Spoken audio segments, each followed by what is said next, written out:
couple things. Coming back from Purdue, watching that game, I would say that offensively, as much as anything else, we didn't let the game continue to come to us the way that it needed to.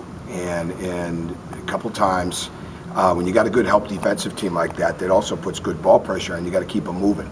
And a couple times we didn't do that. And when we got good reversals, played through the lane, we were good. Even when we missed, we got good shots.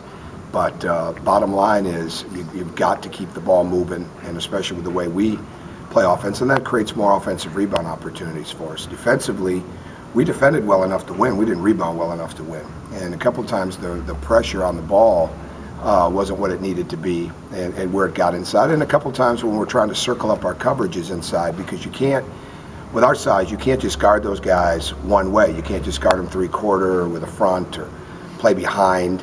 And if you get into a big post double situation, now you're giving them not only open threes, which we didn't give them much of, obviously with the percentages the way they were, but you're giving them cuts to the basket. And that's, the layups beat you. And you don't want to give up post up easy baskets and layups.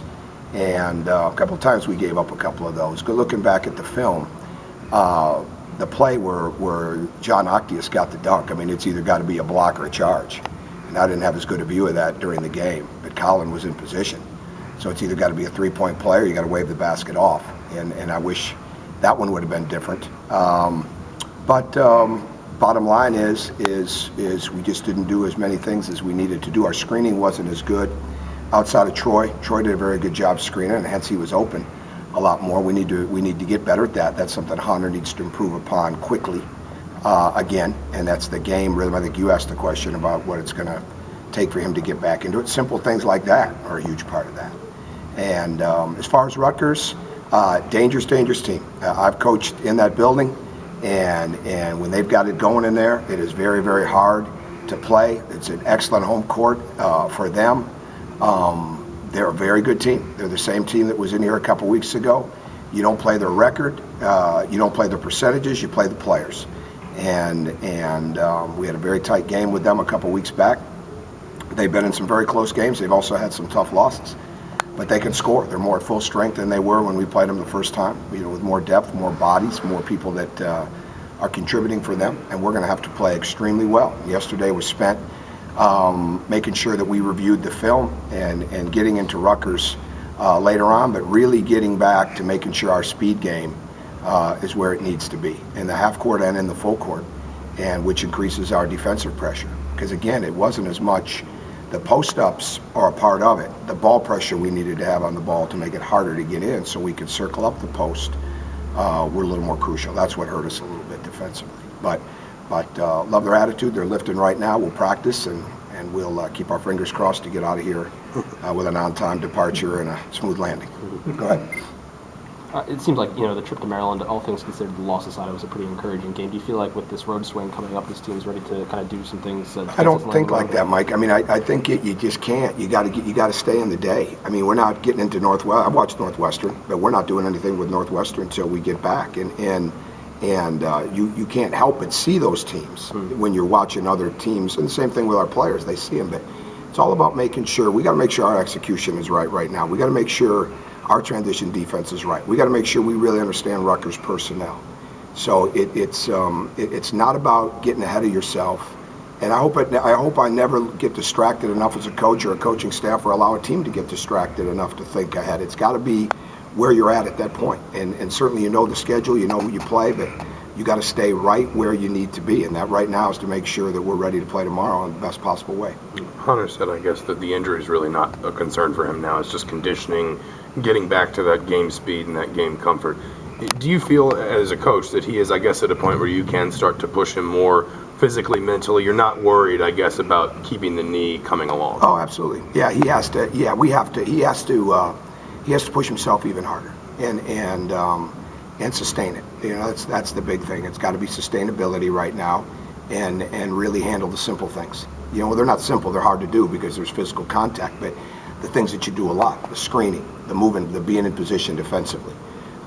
His conditioning is not where it needs to be yet, but that's not anybody's fault. That's the way that it is, because he literally was just shooting free throws. There wasn't a lot of stuff you could do, with his cardiovascular lower body There's certainly some upper body things, but not with his lower body because of the knee. So that'll come back, and it'll help us. And I think he saw in film, and I think he knows he's capable of more.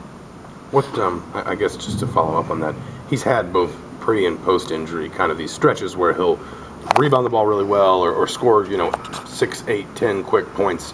What's the key for him, I guess, to be able to go out of a game, come back in, sustain that impact, or sustain it through timeouts or that kind of thing, and turn, I guess, short spurts of really good play into full games? Just stay consistent with his athleticism, consistent with his offensive and defensive stance, consistent with his awareness of what he needs to do defensively, and then offensively continue to move him. He's a movement guy, and at the same time we can go to him in the post more.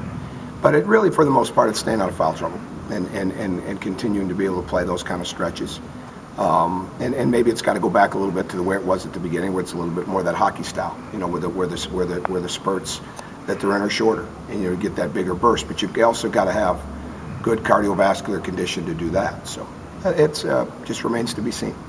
Go ahead. Has Rutgers changed at all? Has Rutgers changed at all since last time you played them? I guess from like a game plan standpoint. No, they're still running their offense. They're a rhythm team, and Itu really came out and shot well against us, and I think he's continued to play well. They got Mike Williams back. So no, they're running their offense, and Miles Mack can break you down. He can break a defense down. He can break a defender down. And they want to drive the ball, but they're running their offense crisp. And really against Iowa made shots. They missed some shots. There was some transition involved. But they attacked their zone well. I would change defenses. They did good things. They just didn't make as many shots, and they got down because Iowa got the transition game going fairly early. But to me, I mean, they're a good team. Everybody in this league is. I know you're bigger on who finishes rather than who starts, but it's safe to say Hunter starts this week. I'm not sure right now on that. So it would be. I'm not as. We didn't really go that way. We broke up the teams yesterday to make it more competitive in a full court. So it wasn't a starting lineup versus second lineup or anything like that at all yesterday. So truly, I'm not sure on that yet. Are these Sunday night or Sunday evening games at all hard to adjust to? No, not at all. Not at all. I mean, you've got to do a little more creativity for 9 o'clock games, but no. Other than that, I mean, it's you just adjust your schedule, whether it's noon or whether it's 9 o'clock. You just adjust your schedule, and at this time of year, they're pretty much used to anything. Yeah, I guess just to follow up on that, I guess more curiosity than anything else. Do players and coaches kind of get into a rhythm where they don't think in terms of weeks, they just think in terms of games?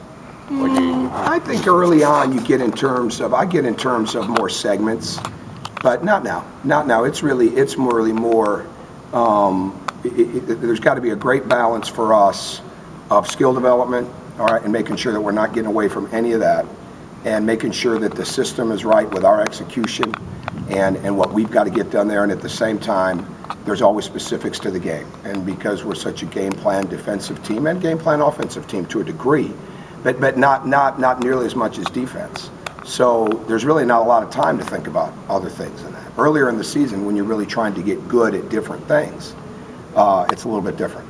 But this time of year, the only thing you're looking ahead to is your practice schedule, personally, for me. I'm not trying to speak on behalf of anybody else, but that's really what it comes down to. And you get a real good feel for where guys are improving and where they need some extra work in something, and then you can watch the game where there's a little slippage. But we're trying to include that in the practices, and then I certainly grab guys at different segments of practice or right after practice, and then we have different workout groups now as we get going with Devin, so we can get things done specifically. So there's a plan ahead for that. But as far as for how we get ready for each and every game, it's not, well, let's really work on this because in a week we're going to see this from that team. It's not like that, not this time of year. How is Colin holding up this late in the year? Is it something where you have to maybe adjust the name? We do, and he needs to be more aggressive. When his aggressiveness is a big part of when we're good, when we're not as good, and chasing down rebounds, moving without the ball. He played tentative the other night. He can't do that. I mean, we missed Troy coming out of a timeout, a wide open layup on an out of bounds play.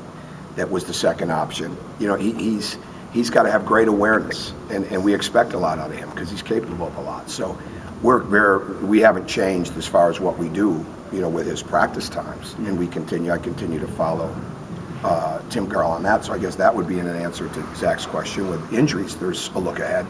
But other than that, he's just got to, he takes it all in, he gets it, he's just got to apply it just a little bit better and a little more consistently, because when he does, we're pretty good, and he's pretty good. Do you have to watch his minutes maybe a little more at this point, or is that tough to say? No, I don't think so. We watch his practice time. Okay. No, I don't think we're in a minutes quandary a little bit. Tim does a really good job of that. Tim Garl,